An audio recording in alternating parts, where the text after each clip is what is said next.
Yeah, it's Brent here with a reply video to Dubkdad1's Stfu video, or shut the front door or whatever. Even though it's a D. But anyway, basically, like, I really like this video because what he says about people saying, oh, if you had this, blah blah blah, if you had that, that's the most irritating thing you could do. Essentially, like, a lot of people do it on forums. A lot of people do it in the comment section. A lot of people do it, when reviewing cards, when previewing cards, whatever. They'll say, "Oh, this card fails to, deep prison. This card fails to torrential. This card fails to smashing. This card fails to warning." Like, no, duh. Like every card, basically in that category, unless it says cannot be affected by or doesn't get targeted by or whatever, is going to fail to all of that removal, because it's removal. That's what it's for. And like, so you can't just say, like, for example, I use this example a lot actually, and it's a really good example. When people started playing heavy heavy Pot of Avarices, people would side in or main board heavy DD Crows.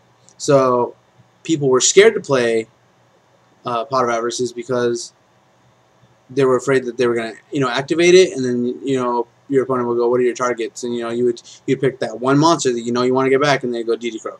And you just wasted a turn basically trying to POA, and your opponent just came up on you basically, and people were scared to run it. And then, I don't remember who it was, but people started to run it again in threes when you could run it in threes, and they were like, you know what? You're not gonna always have the DD Crow. You're not gonna always be able to counter my play. Screw it. I'm gonna run three. And then and basically everybody started to run three again because they saw the inconsistencies of, like, when people would have them, and like, you can't always. Your opponent's not gonna always have the answer. Your opponent's not gonna always be ready for your play.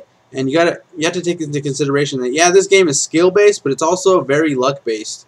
And so when you say, oh, that fails to smashing, oh, that fails to MST, that fails to heavy, whatever, any removal you want to come up with, your opponent still has to have it. There has to be a percentage for them to get that card. You don't know if your opponent's not even running that card. A lot of hero builds don't run MSTs; they run G Sparks instead, because you plus basically. But they're not always going to have the MST or the G Spark. They're not always going to have a heavy. They're not always going to have a warning.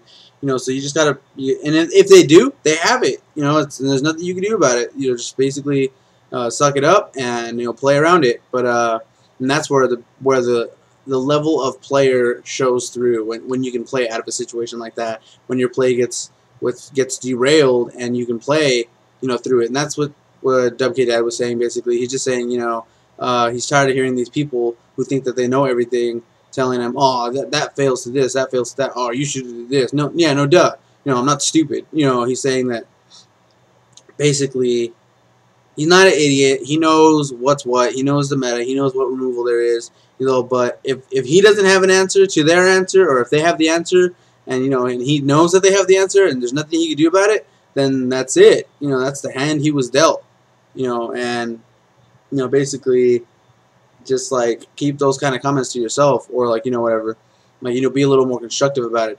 Don't come off as a snooty, know-it-all. Because that's like the worst kind of thing to hear. Like, oh, just like the obvious. You're repackaging the obvious in such a way that it makes you look douchey, I guess. And so, yeah, I really like Dubkdad's videos. Obviously, subscribe to him. Check him out. You're probably going to see this video on his page, so you're probably already subscribed to him. But if you're not subscribed to him, subscribe, like his video, hit the like button if you like this video, and hit the subscribe button if you want to see when I put out new videos, and thanks for watching.